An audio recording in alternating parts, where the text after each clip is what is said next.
Okay, so before we get into what's got going on here, some housekeeping things. Firstly, Teeter got her shot collar last weekend. Teeter pup. And I tell you what, I've never really been a fan of shot collars because I don't know, I just, the thought of shocking the shit out of your dog. But I tell you what, that's probably the best 30 bucks I ever spent. I only had to hit her, see, I put it on her, what day was it? I think it was last Saturday. Or was it Sunday? It's whichever day it was last weekend when I had that guy showing up for straw. And I had to hang around the house for a while. I think it was Saturday. Yeah, because last week I took Friday off. So it was Saturday. I put it on her. And she got near the road. So I hit the beeper. And she stopped for a minute and looked at me. And she trucked down across the road. And I hit her once with a shock. And she jumped about 3 feet off the ground. Yelped, came running right back. Haven't had to shock her since. The beat's been just enough. So she's a quick learner. And I've even been using it in the house, like when she gets excited and starts biting. It's got a buzz, it's got a beep, and then it's got 2 shock settings. It's got the one where you just hit her with a shock, and then it's got one in case like that shock doesn't get him, you hit a different button, and it gives him 10% over the shock setting you have it on. I haven't had to use that one yet, but in the house when she's getting rambunctious, I use the buzz, and she's been responding pretty good to that. So she's catched on quick. It's actually been a pretty handy little collar. And it took her,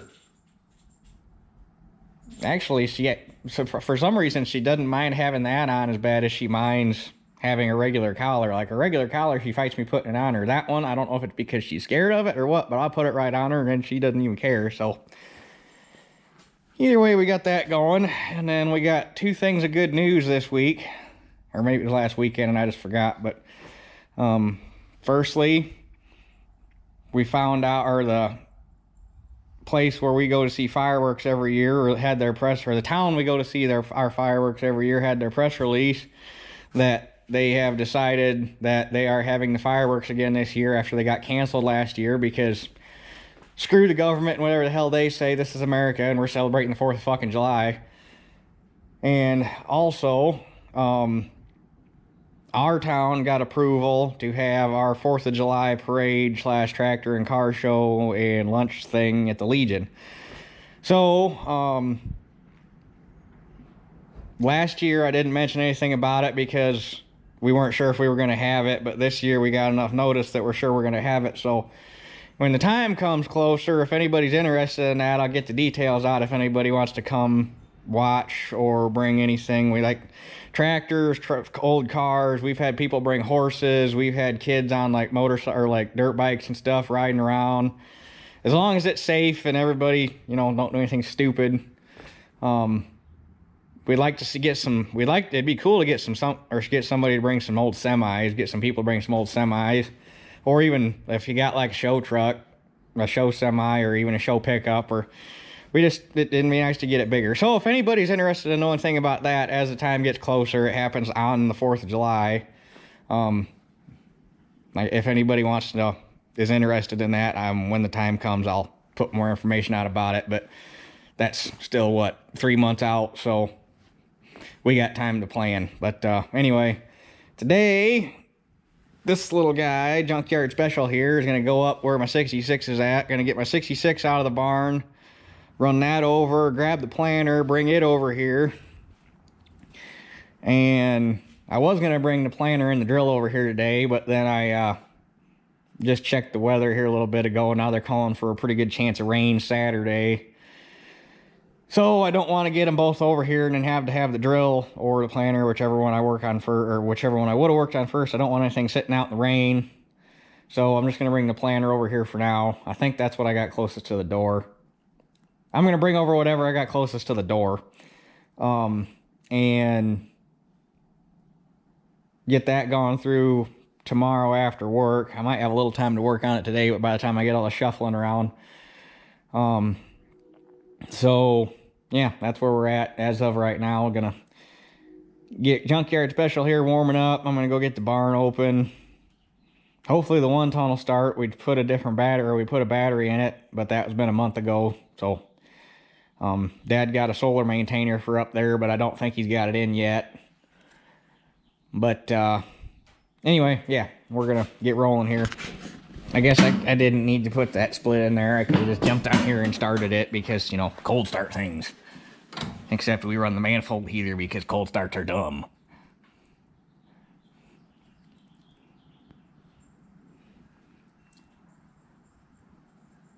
And, you know, the most impressive thing, well, I mean, the most impressive thing about this tractor is the fact that after sitting in a junkyard for 20-something odd years, it actually ran. But the other impressive thing is, after sitting in a junkyard for 20-something years and it runs, the button and the manifold heater still work. They don't build them like they used to.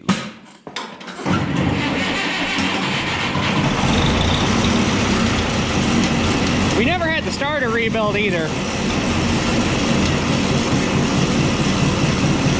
Generator's rebuilt because it didn't have a generator on it, but the starter we never touched yet either.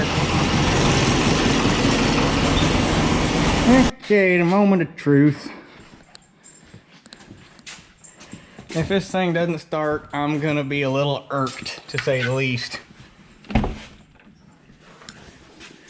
Well, the lights came on, so that's a good sign.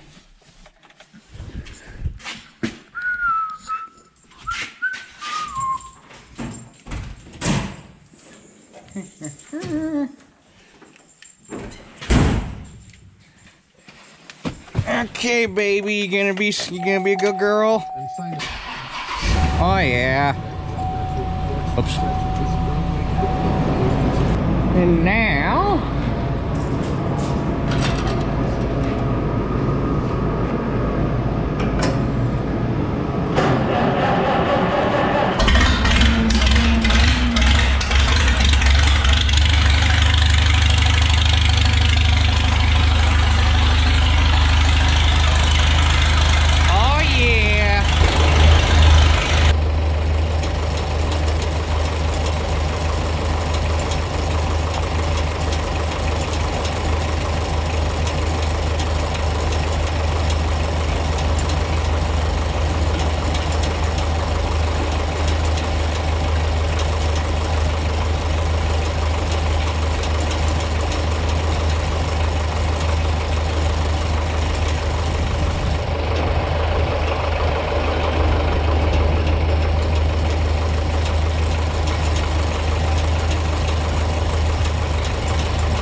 honestly didn't know whether to be scared or pissed.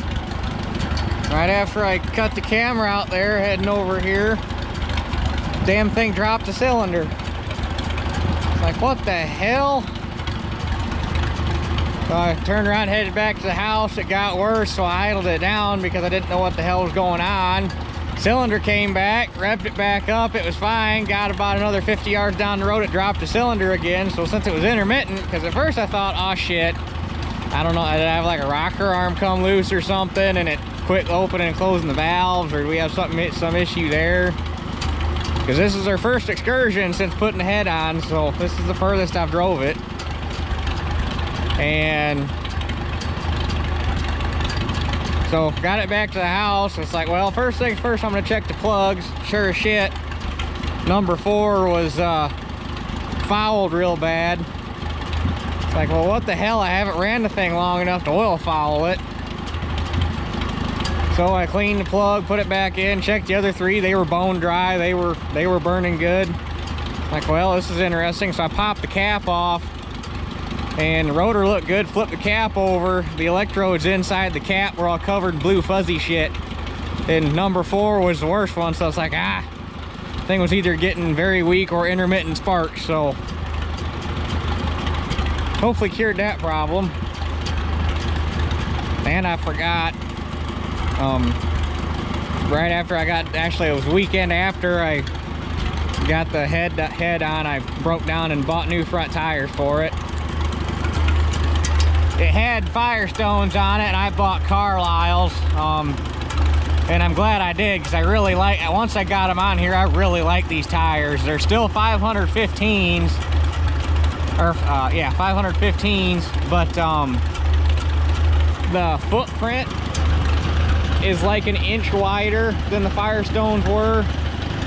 All 3 ribs are wider than the Firestones were, so it's going to road wear better. The ribs are taller than the Firestones were, so it's going to turn better. And the sidewall's taller. So overall, these tires are about 2.5 inches taller than those Firestones were. And it's hard to tell because right now it's sitting on an incline, but when it's sitting on level ground, now the tractor's actually sitting level with those tires on it. With the Firestones on there, it was always doing a little bit of a nosedive. So those leveled it back out. So rear tire, well, these still got life left in them, but probably another 2 years on those. It's gonna be getting rear tires. I'm probably gonna buy Carlisle's for that because I really like that tread pattern that's on my 525. And those tires would be the same, just obviously bigger. So, but anyway, we're here to get the planter. I almost thought about firing the combines up because they haven't been running in a couple months, but I really want to get back to the house because I want to dinkle with the planter a little bit, so I got less to try to do tomorrow. Yeah, this tread pattern, I think that'd look really good on that 66. That swept 45-degree bar, and then the lugs get fat right here in the center, so they'd road wear good. But one step at a time. First things first. The next little bit of money is getting spent on that thing is the engine, the bottom end.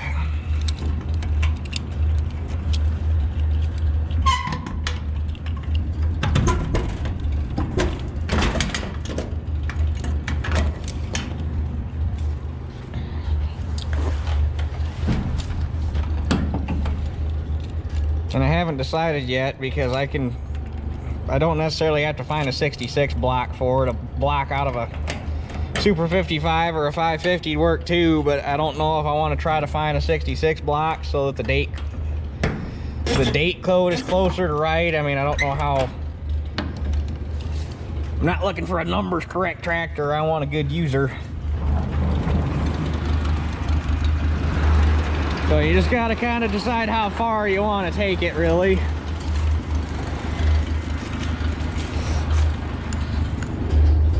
And I'll just set you right there.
good thing about this though, after doing that head,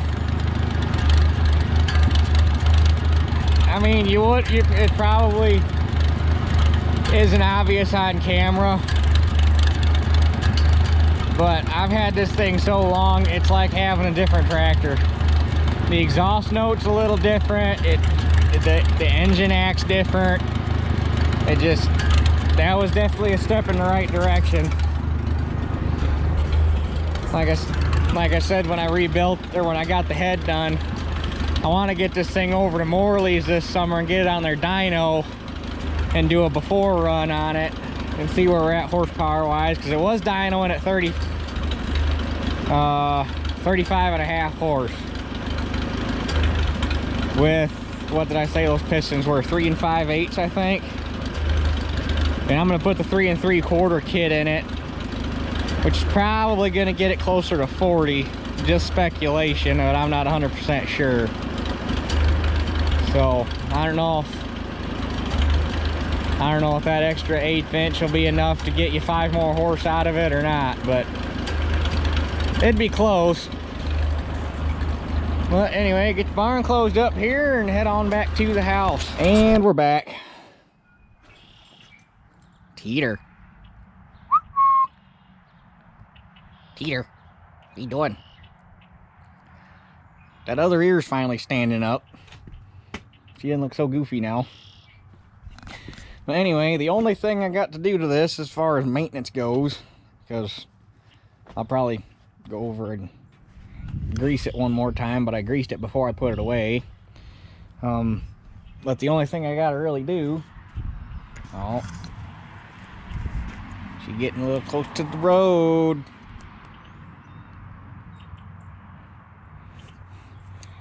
All you gotta do is beep it at her and she'll turn around and come right back. Anyway, the only thing I gotta do to this as far as maintenance goes is this coulter bearing right here is a little out. So should already have rivets. All I gotta do is grind those and knock them out, and I got a bearing. Hopefully it's the right bearing. Otherwise we'll be getting a different bearing. But outside of that, the only other thing I got to do is figure out my plates and sprockets. So get that coulter off real quick, which the only thing you got to do is pull that plug, and there's an Allen head back there, and then take the nut off and the coulter comes off. So get that off real quick and we'll get to tearing it apart to get that bearing out. Okay, so here's what we got. Sorry I didn't take any video of knocking it apart. Dad had a guy show up to get a cylinder, so I didn't feel like waiting, so I just got it all. I ground the rivets off and drove them out with a punch.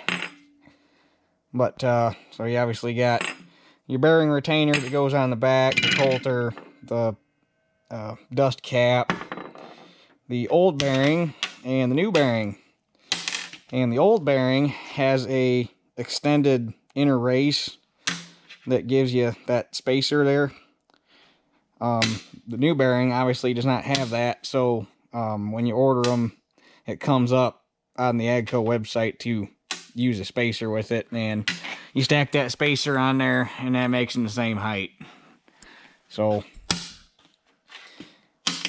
I'm assuming that will be the same for the 540, the 543, probably the 5400. That's provided you have these extra they're not row cleaners. I use them for row cleaners. I can't remember what the hell they call them. Furrow openers is what they call these, but basically they're, for all intents and purposes, row cleaners. Non-adjustable row cleaners. But anyway, all we got to do, got to make sure that bearing has a slightly extended offset center or inner race. That's got to go toward the outside to make sure your stack is right.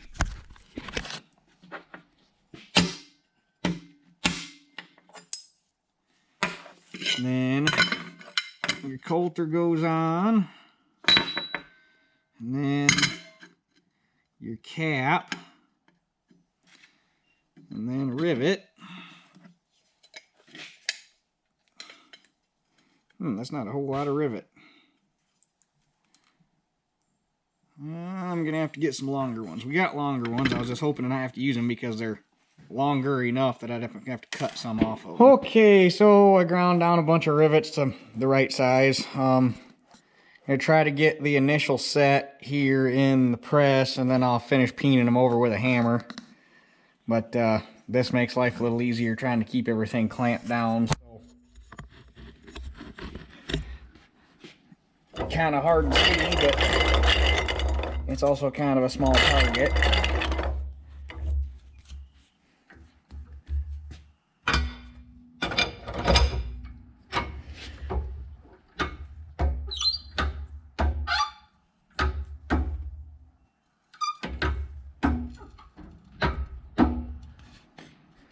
And the one thing I got to be aware of is that all of my holes are still going to line up, so I probably ought to double check that right quick before I get too carried away.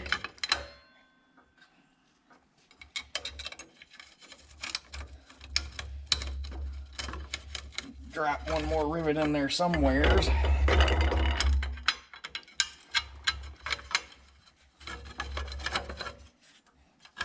So that we got the locator.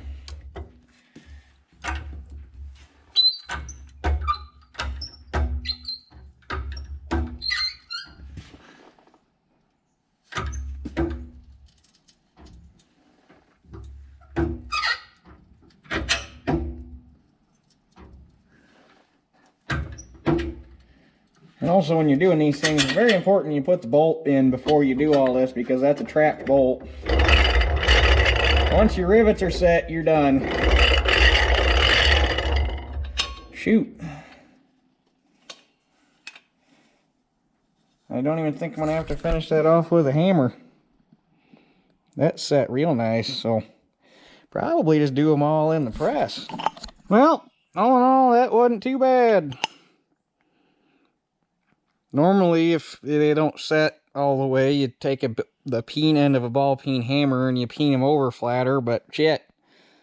I think because they were a little long and I had enough material, they mushroomed over real nice and it's clamped good and tight, so I think I'm just going to send it.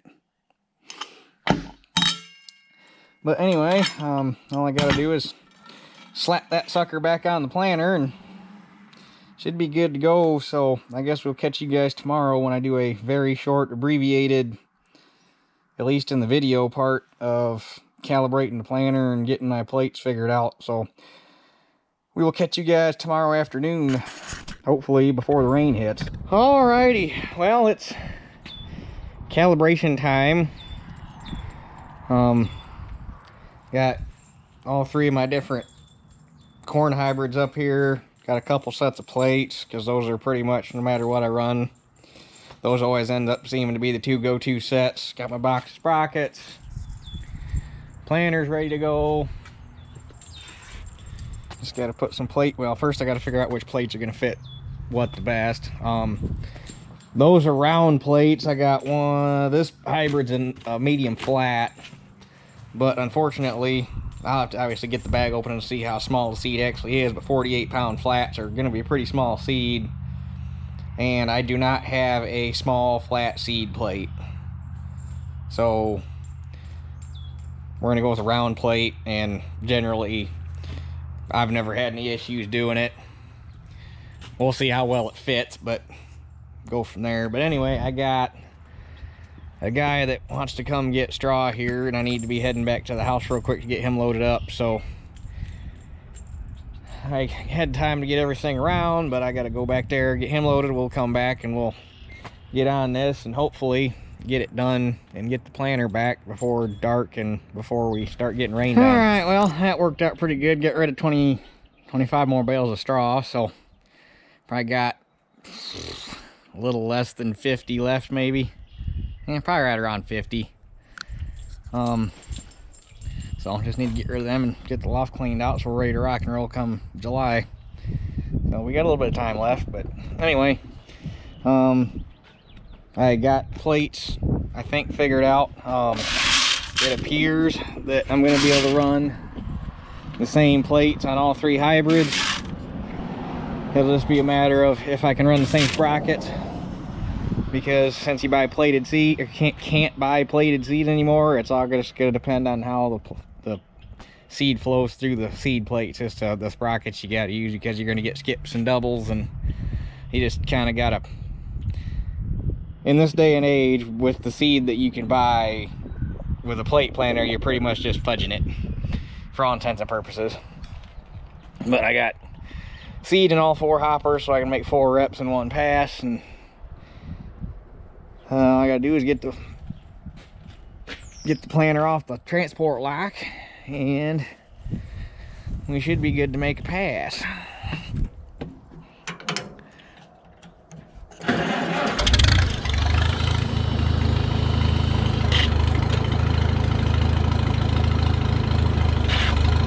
Definitely got my hoses hooked up backwards.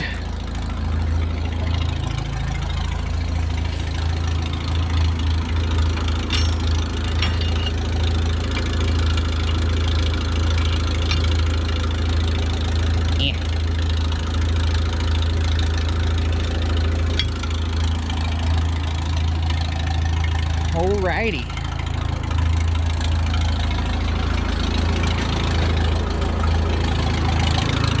And grab a tape measure right quick.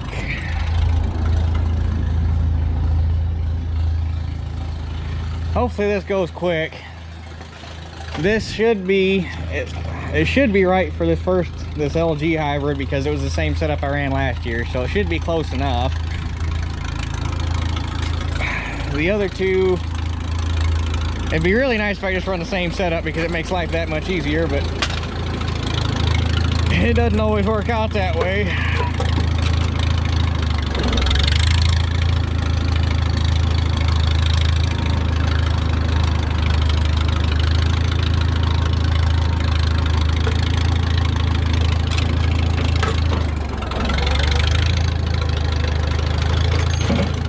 Technically doing this in the driveway is kind of hard on the planter, but I try not to put too much weight on the row units. When I've tried doing it in the yard, it just makes it too much of a pain to pick the seed out.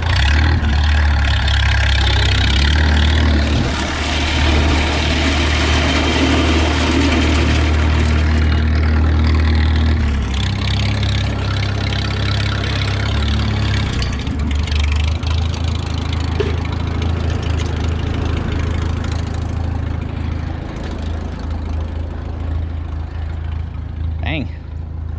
Still had a little, oh no, it's just rust. I was gonna say still had a little bit of muck hung up, but that's just rust off the fertilizer openers. And this seed's gonna be kind of fun to pick out, since it had graphite on it, so it's kind of black. But anyway, you just mark off your 13 feet 6 inches and count off your seed, and I'm done. That wasn't too bad of a job. Took about an hour and a half. The 2212, which was the smaller seed, I had to jump up, or no, jump down a gear. So I got a 20. I have a 20 running a 16. The LG that I got from that I'm carrying over from last year, that I got for my replant, and didn't end up using all of it. And the 2484 Wyckoff, both run the same plates, and a 20 driving a 14 sprocket. But all 3 hybrids are using the same plate, so that's lucky.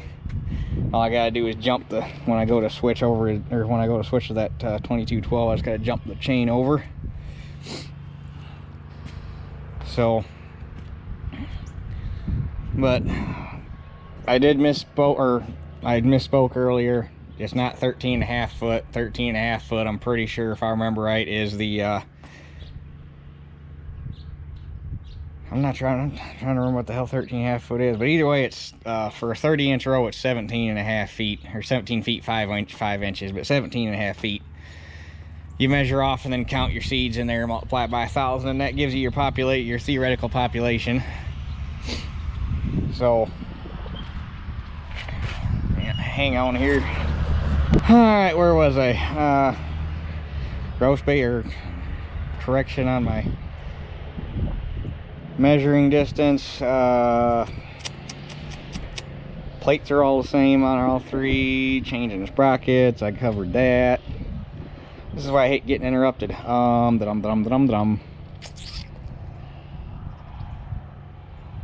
think I covered the relevant parts.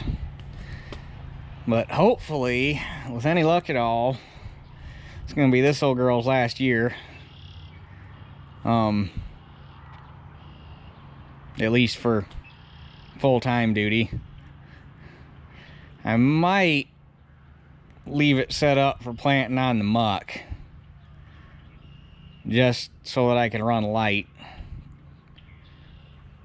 because it's nice. I mean, this thing just floats across the muck because it's so damn light. So it's a good muck planter. I might keep it around. Well, I'm not getting rid of it at all. It found its forever home, but probably gonna keep it set up to plant on the muck because it's light. So she does have a future. It's just going to be a matter of what it is. It's either that or I'm going to spread it back out to 38-inch rows so I could pick ear corn again, just because I want to be able to pick ear corn. But until I get a place to put ear corn, but hopefully by this time next year I got a 6-row white 5100 is ideal. There's one for sale down in Bremen or Napanee. There's one on Craigslist right now. A guy only wants $2,000 for it, but it's a, I don't want to say it's not rough. It's just not, it would need some work. The biggest thing is it's set up for liquid fertilizer right now, and I don't want liquid because I'm all set up for dry, so it makes no sense for me to have to buy all the shit to get set up for liquid when I'm already set up for dry. But in the one picture he took, it looks like he's got all of the dry boxes hanging on the wall of the barn. So if he's got all the stuff to convert it back to dry, it wouldn't be a bad deal, because he's only asking $2,000 for it. But the closing wheel setup and everything he's got on it set up for no-till, and I don't think it would work all that great in worked ground. So I don't know.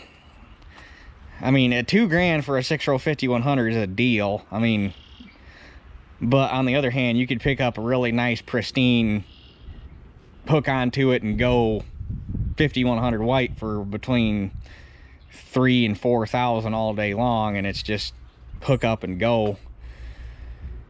So I don't know. I don't need to spend the money right now anyway, but it's also been on Craigslist for probably 6 months, if not more. So I mean, I doubt it's going anywhere. Plus I ain't got any place to put it right now. We're kind of hurting for shed space, or shed poor. But that's the dream for this time next year, to be set up for a 6-row 5100 white.